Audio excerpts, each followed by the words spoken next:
जोहार, नमस्कार। मैं कृष्णा गुप्ता। चलिए जानते हैं सुबह से लेकर शाम तक की तमाम बड़ी खबरों को। गिरिडीह में करम पूजा से पहले फिर हादसा, तालाब में डूबने से युवक की मौत। पूजा की तैयारी के लिए लाने गया था फूल। गिरिडीह में करम पूजा से पहले एक और घटना घटी है। तालाब से फूल लाने के लिए गए युवक की डूबकर मौत हो गई। त्योहार से पहले युवक की मौत ने परिवार में त्योहार के माहौल को मातम में बदल दिया है।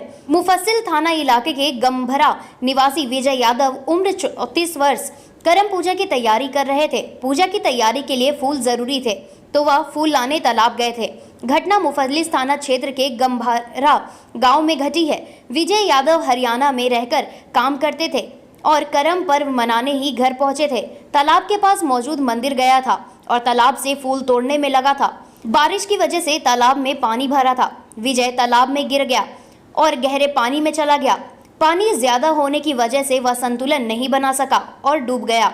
आसपास के लोगों को जब उसके डूबने का पता चला तो लोगों ने उसे तालाब से निकालकर अस्पताल में भर्ती कराया, जहां चिकित्सकों ने उसे मृत घोषित कर दिया। मुख्यमंत्री हेमंत सोरेन ने कर्म पर्व पर लेकर दी शुभकामनाएं। झारखंड के मुख्यमंत्री हेमंत सोरेन ने कर्म पर्व को लेकर राज्यवासियों को कर्म पर्व को लेकर शुभकामनाएं दी हैं। उन्होंने कहा कि प्रकृति पूजक कर्म पर्व को लेकर सभी को हार्दिक शुभकामनाएं और जोहार।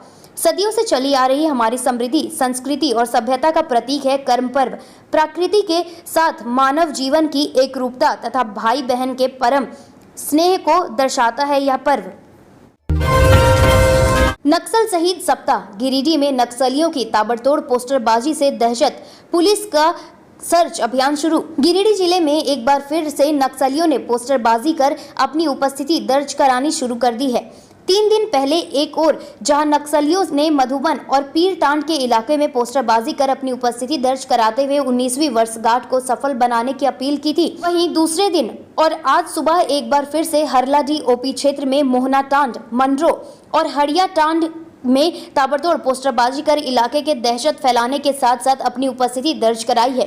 हालांकि जैसे ही पुलिस को नक्सलियों द्वारा पोस्टरबाजी करने की सूचना मिली तो पुलिस की टीम सभी इलाकों में पहुंची और पोस्टर को हटा दिया, जिसके बाद पुलिस ने नक्सलियों के खिलाफ सर्च ऑपरेशन कर शुरू कर दिया है।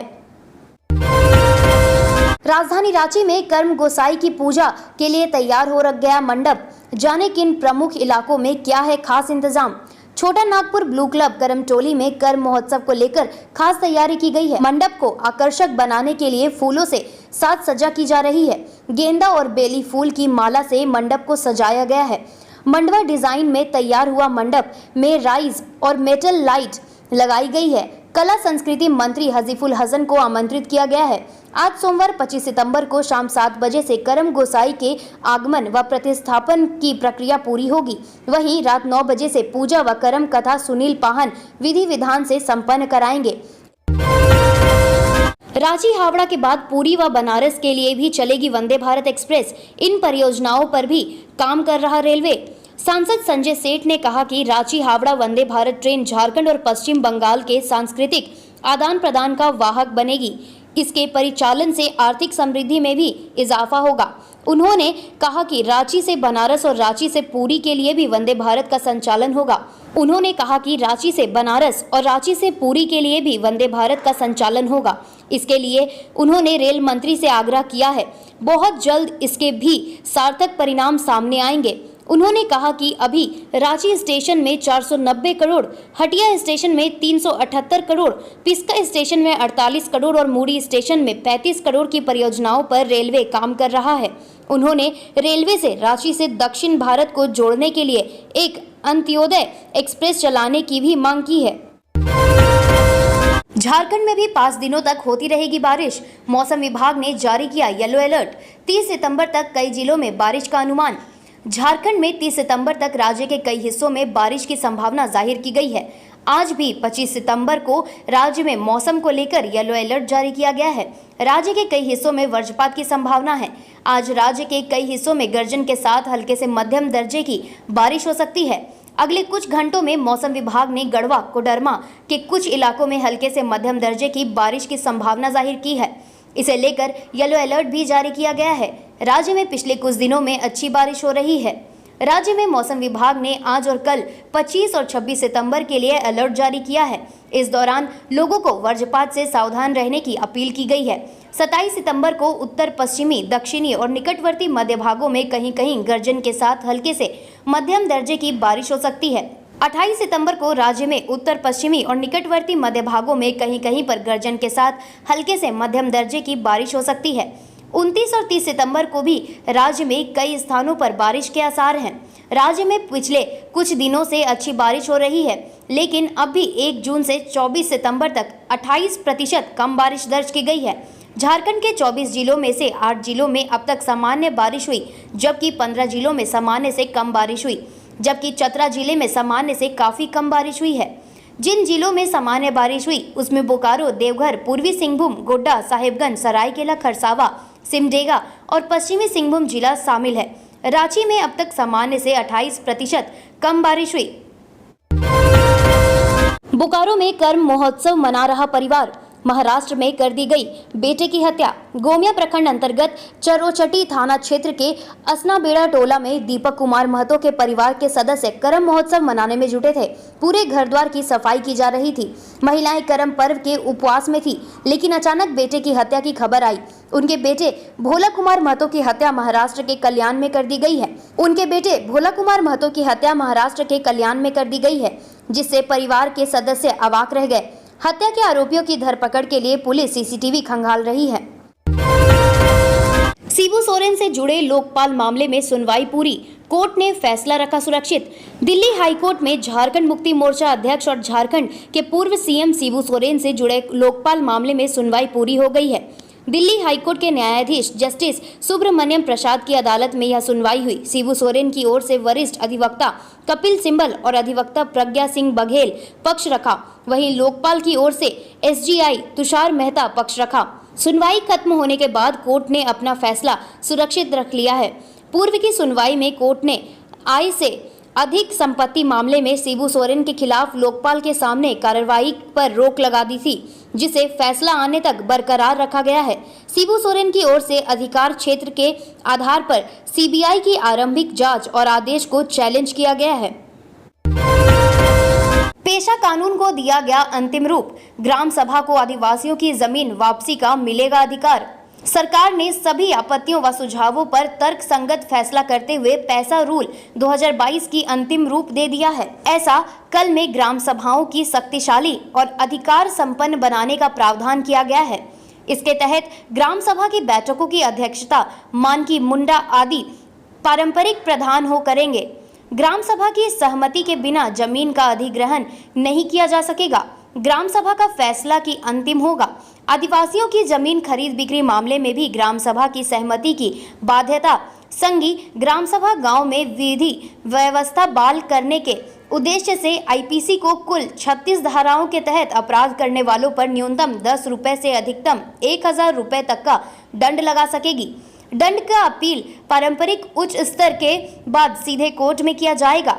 पैसा रूल में पुलिस की भूमिका निर्धारित करते हुए किसी की गिरफ्तारी के 48 घंटे के अंदर गिरफ्तारी के कारणों की जानकारी सभा को देने की बाध्यता तय की गई है। ग्राम सभा को आदिवासियों की जमीन वापस कराने का अधिकार भी दिया गया है। निलंबित आईएएस पूजा सिंघल को नहीं मिली बेल, 30 अक्टूबर तक होगी सुनवाई। भ्रष्टाचार के मामले में निलंबित और जेल में बंद झारखंड की आईएएस अधिकारी पूजा सिंघल को सुप्रीम कोर्ट से राहत नहीं मिल पाई है। शीर्ष अदालत ने सोमवार को उनकी याचिका पर सुनवाई करते हुए जमानत देने से इनकार कर दिया। आईएएस पूजा सिंघल की जमानत अर्जी पर आज सोमवार को सुप्रीम कोर्ट के न्यायाधीश जस्टिस संजय किशन कौल और जस्टिस सुधांशु धूलिया की बेंच में सुनवाई हुई। पूजा सिंघल की ओर से वरीय अधिवक्ता सिद्धार्थ लूथरा ने बहस की, वहीं ईडी की ओर से ASG assistant solicitor general SV Raju ने पक्ष रखा, जिसके बाद शीर्ष अदालत ने जमानत अर्जी पर अगली सुनवाई के लिए 30 अक्टूबर की तिथि निर्धारित की है। 2 बार लगवाया जा रहा है अंगूठा, 1 माह का दिया जा रहा है राशन। प्रखंड के कई पीडीएस डीलर लाभुकों से 2 बार बायोमेट्रिक अंगूठा लेकर 1 माह का ही राशन दे रहे हैं। इसे लेकर लाभुकों व पंचायत प्रतिनिधियों ने बीडीओ से शिकायत की है। बताया गया कि प्रखंड की जन वितरण दुकानों में अभी अगस्त व सितंबर माह का अनाज मिल रहा है, लेकिन राशन दुकानदार लाभुकों को मात्र 1 माह का ही राशन दे रहे हैं। पीडीएस दुकानदारों ने हवाला दिया है कि केंद्र सरकार से अनाज का आवंटन इस बार कम आया है, इसलिए वह 1 माह की ही राशन दे रहे हैं। ज्यादातर मामले जोन्हा, नावागढ़, सुरसू आदि से आ रहे हैं। बीडीओ उत्तम प्रसाद के अनुसार पूर्व में राशन डीलरों को वितरण से अधिक राशन का आवंटन होता था। इस बार विभाग की ओर से अतिरिक्त राशन का समायोजन किया गया है। डीलर्स के पास स्टॉक में रखे अनाज को लाभुकों के बीच वितरण करना है। ग्रामीणों के अनुसार डीलर उन्हें गुमराह कर रहे हैं। बच्चों और महिलाओं को तस्करी से बचाने का प्लान, गांवों में चलेगा 100 दिन का अभियान। झारखंड के बच्चों और महिलाओं को ट्रैफिकिंग, बाल श्रम, बाल विवाह और शोषण से बचाने के लिए झारखंड राज्य विधिक सेवा पदाधिकारी 100 दिनों का विशेष अभियान चला रहा है। यह अभियान राज्य के 30,000 से अधिक गांवों में चलाया जाएगा।